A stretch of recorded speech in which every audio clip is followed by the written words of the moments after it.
Bonjour et bienvenue sur ce nouveau tutoriel. Donc aujourd'hui, on va aborder une question qui pourrait paraître assez simple de prime abord, qui est le partage d'écran sur l'application Zoom quand on est en situation de visioconférence. Et donc dans la pratique, on s'aperçoit qu'il y a quand même pas mal d'options dans le module partage d'écran. Donc on va essayer d'y voir un petit peu plus clair. Surtout dans une situation de colloque, de conférence où, voilà, on se retrouve, avec une présentation parasitée par, des fenêtres vidéo, des barres de commandes Zoom, voilà, on ne sait pas forcément toujours comment, gérer ces affichages. Donc on va se retrouver tout de suite, sur l'application Zoom. Alors on a d'un côté l'application Zoom avec la fenêtre d'accueil, donc sur l'écran de gauche et donc, sur l'écran de droite. C'est donc, la projection de votre ordinateur sur le vidéoprojecteur, qu'on va nommer l'écran numéro 2. Donc sur l'écran numéro 1, je vais, ouvrir une nouvelle réunion.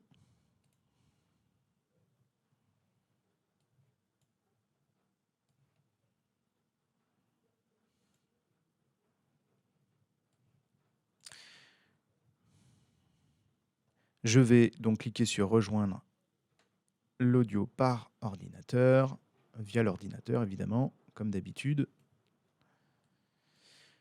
Là pour le coup, je vais couper mon micro pour éviter une boucle audio puisque j'ai déjà un micro qui est activé. Ensuite, je vais aller, ouvrir, mon, PowerPoint.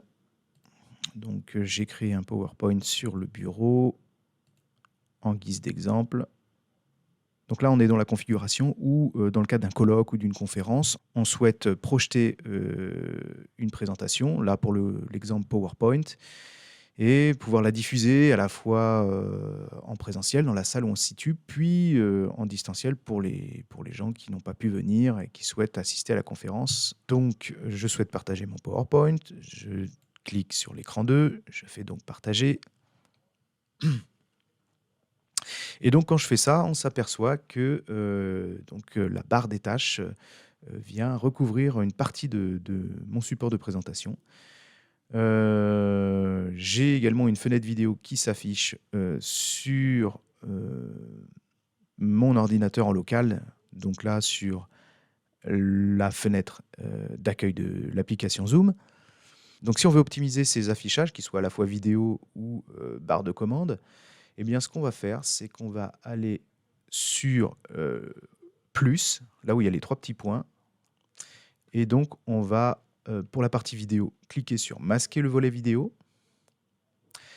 et pour la partie commande, on va aller, donc je reviens sur la barre, on va aller sur l'option masquer les commandes flottantes de la réunion.